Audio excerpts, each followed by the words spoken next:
Automatic manual transmission ये होता क्या है, ये काम किस तरीके से करता है, इसके एडवांटेजेस क्या हैं, इसके डिसएडवांटेजेस क्या हैं। दोस्तों आज इसके बारे में एक बात करने वाले हैं और इसके बारे में मैं सारी बातें आपको बताऊंगा। मैं खुद एक एएमटी कार ओनर हूं। जैसे कि आप सभी को पता है मेरे पास मारुति सुजुकी फ्रोंक्स है जो कि मैंने डेल्टा प्लस वेरिएंट एएमटी में परचेज किया था। वो मैंने क्यों परचेज किया था, क्या मुझे उसके साथ में सेटिस्फेक्शन है नहीं है, सारी बातें आज की इस वीडियो में हम करने वाले हैं। और वीडियो के एंड तक जाते जाते आपको कहीं ना कहीं पता चल जाएगा कि क्या आपको एक एएमटी कार लेनी चाहिए, उसके अंदर आपको क्या कुछ देखने को मिल जाता है और कैसे वो आपके लिए बेनिफिशियल हो सकती है और कैसे वो उस इंसान को नहीं लेनी चाहिए जिसके लिए क्या क्या एक्सपेक्टेशंस होती हैं एक गाड़ी को लेकर। नमस्कार दोस्तों, आप है ईएम कार्स पर, एवरीमेड कार्स, जहां पर कि आपको automotive related all sorts of information provide की जाती है। सबसे पहले तो आज की इस वीडियो में बात करने से पहले सबसे पहले मैं आपको ये बता देता हूँ कि सबसे पहले हम बात करेंगे एएमटी के प्रॉन्स के बारे में और उसके बाद बात करेंगे इसके कुछ कॉन्स के बारे में कि यहाँ पर आपको क्या कुछ डिसएडवांटेजेस देखने को मिल जाते हैं। और हम सभी को पता है कि फ्रोंक्स जो है आपकी एएमटी वेरिएंट में भी आती है एक 1200 सीसी वाले इंजन के साथ में और आपके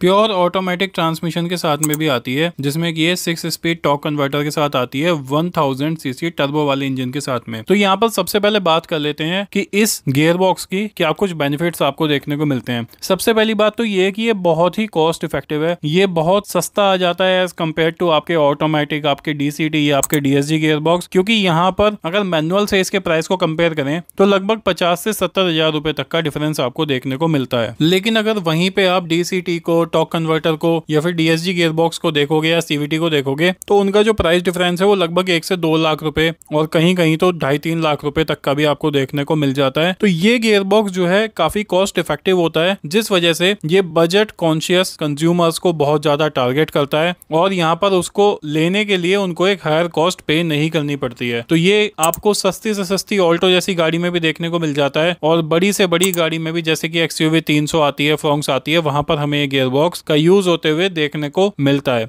उसके साथ साथ दोस्तों दूसरा सबसे बड़ा फैक्टर और इसका एडवांटेज ये है कि ये आपका फ्यूल एफिशिएंट होता है। इसमें अगर आप देखोगे फ्रोंक्स की जो 1.2 लीटर के साथ में मैनुअल के साथ में एफिशिएंसी है कंपनी क्लेम्ड वो 21 पॉइंट समथिंग की है और इसके साथ में 22 पॉइंट समथिंग की है। अब ऐसा क्यों है, कंपनी ने एएमटी के साथ में क्यों ज्यादा फ्यूल एफिशिएंसी कंसीडर की है? क्योंकि आपका जो माइलेज है वो डिपेंड करता है कि आपका गियर हमेशा स्पीड के हिसाब से सही होना चाहिए और वो ये गियर बॉक्स रखने की पूरी कोशिश करता है। ये हमेशा एक परफेक्ट स्पीड के हिसाब से एक परफेक्ट गियर में गाड़ी को रखता है, जिस वजह से आपकी फ्यूल एफिशिएंसी इंक्रीज हो जाती है, बेटर हो जाती है as compared to a manual transmission. Manual में हो सकता है कि हम थोड़ा सा आलस कर जाएं या फिर थोड़ा सा लैगी हो जाएं ट्रांसमिशन को सही उसमें रखने में स्पीड के हिसाब से गियर में, लेकिन ये गियर बॉक्स ऑटोमेटिकली अपना काम करता है और एक बहुत कमाल की फ्यूल एफिशिएंसी निकाल के देता है। इनफैक्ट मैंने खुद अपनी गाड़ी पर 23-24 तक की फ्यूल एफिशिएंसी इस गाड़ी में रिपोर्ट की है और मैंने उसके ऊपर कई सारी वीडियोस भी बनाई है और उसके साथ साथ ये मुझे लोकल में आराम से 18 से 20 के बीच में पेट्रोल पे माइलेज निकाल के देता है, जो कि एक सुपर सेटिस्फैक्टरी माइलेज है आज की डेट में किसी भी गाड़ी के लिए। इसके तीसरे एडवांटेज के बारे में बात करते हैं और वही इसका सबसे बड़ा एडवांटेज है इसको लेने के लिए, वो ये कि ये एक बहुत ही easy to use gearbox है। मतलब यहाँ पर इस गाड़ी में आपको कुछ नहीं करना, आप आराम से बैठो, अपना ड्राइव मोड में लगाओ, गाड़ी को आराम से चलाओ, किसी भी तरीके की कोई हैसल आपको नहीं होती है। चाहे आप ट्रैफिक में चला रहे हो, खाली सड़क पर चला रहे हो, आप हाईवे पर चला रहे हो, आप कहीं पे भी चला रहे हो, ये गियर बॉक्स बहुत आराम से अपना काम करता रहता है। गियर डाउन करने हो, गियर शिफ्ट अप करने हो, कुछ भी आपको करने की जरूरत नहीं है, ये सब कुछ अपने आप से करता है। और यहाँ पर आपको एक मैनुअल मोड भी देखने को मिल जाता है, जिसमें कि अगर आपको गाड़ी को थोड़ा सा पंचीनेस चाहिए तो आप उसमें डालकर गाड़ी को चला सकते हैं और फील कर सकते हैं एक मैनुअल गियर बॉक्स की तरह ही आप गाड़ी को कैसे चलाना चाहते हैं। मैं तो इनफैक्ट इस गाड़ी को पहाड़ों पर भी लेकर गया था और वहां पर भी मुझे इसकी परफॉर्मेंस बहुत जबरदस्त लगी। अपने आप ये गाड़ी के हिसाब से, टेरेन के हिसाब से गियर 1 कर लेता है, 2 कर लेता है। मैंने इसको बहुत ऊंचाई वाले रास्ते पर भी चलाया था और ये बहुत ही जबरदस्त तरीके से काम करता है, कोई इसमें लैग वगैरह कुछ भी देखने को नहीं मिलता है। तो ये ईज ऑफ ड्राइविंग के मामले में बहुत ही जबरदस्त गियर बॉक्स है। चौथा सबसे बड़ा रीजन इसका ये है कि ये एडेप्टेबिलिटी के मामले में बहुत अच्छा है। ये जो एएमटी सिस्टम्स होते हैं बहुत वर्सेटाइल होते हैं, ये बेसिकली होते मैनुअल गियर बॉक्स ही है। इनके ऊपर एक किट लगाई जाती है जिस वजह से ये ऑटोमेटेड हो जाते हैं और वो सारा प्रोसेस ऑटोमेटिकली होता रहता है। ये बहुत वाइड रेंज ऑफ व्हीकल्स में इंस्टॉल किए जाते हैं, चाहे वो आपकी छोटी गाड़ी हो, चाहे वो आपके बड़ी गाड़ी हो। ये बड़े आराम से एक पॉपुलर चॉइस बन चुकी है आज की डेट में ऑटोमोबाइल्स के लिए भी और ऑटो मेकर्स के लिए भी और उसके साथ साथ इसके एंड यूजर्स के लिए भी। तो यहाँ पर इसके बहुत सारी एडेप्टेबिलिटी हमें देखने को मिलती है ना वाइड रेंज ऑफ कार्स। एक बात मैं यहाँ पर और ऐड करना चाहूंगा एडेप्टेबिलिटी में कि इसका जो खर्चा सस्ता है as compared to DCT, torque converter या DSG गियर बॉक्स या फिर CVT। इसका खर्चा बहुत कम आता है। अगर कभी कुछ इसमें प्रॉब्लम आती है तो बड़े आराम से, बड़े आसानी से वो चीजें सही हो जाती हैं और आपको उसमें कहीं भी ज्यादा हेडेक लेने की जरूरत नहीं होती है। तो ये जो गियर बॉक्स है एक काफी कॉस्ट इफेक्टिव गियर बॉक्स है। दोस्तों अब बात कर लेते हैं कुछ कॉन्स के बारे में और उन चीजों के बारे में कि किनको ये वाला गियर बॉक्स जो है वो सूट नहीं करेगा और किनको इस वाले गियर बॉक्स से बचना चाहिए। तो देखो यहाँ पर थोड़ा बहुत लैग आपको डेफिनेटली देखने को मिलता है। आप हैबिचुअल हो जाते हो इस गियर बॉक्स के over the period of time, लेकिन कोई भी इंसान अगर मैनुअल गाड़ी चला रहा है या फिर अगर वो एक अच्छा गियर बॉक्स, महंगा गियर बॉक्स चला रहा है तो उसको AMT में थोड़ा बहुत लैगीनेस देखने को मिलेगी। जब गियर शिफ्ट होते हैं तो ऑब्वियसली जब वहां पर क्लच का यूज होता है जो कि इंटरनली प्रेजेंट है और वहां पर शिफ्ट होते हैं तो आपको वो महसूस होते हैं। तो अगर किसी को अपनी गाड़ी को बहुत तेज मैन्यूवर करना पसंद है या फिर उनको गाड़ी को एंथुसियास्टिकली चलाना पसंद है तो ये गियर बॉक्स मैं उनको रिकमेंड नहीं करूंगा, क्योंकि यहाँ पर उनको इसको चलाने में मजा नहीं आएगा। ये उनके लिए है जिनको कन्वीनियंटली अपनी गाड़ी को चलाना है, बहुत ज्यादा भगाना वगैरह नहीं है, लोकल में गाड़ी को चलाना है, पॉइंट A to B जाना है और एक कन्वीनियंस चाहिए कि उनको गियर्स वगैरह ना यूज करने पड़े। एक चीज मैं यहाँ पर ऐड और करना चाहूंगा कि ये जो गियर बॉक्स है ये लिमिटेड टू मेरे ख्याल से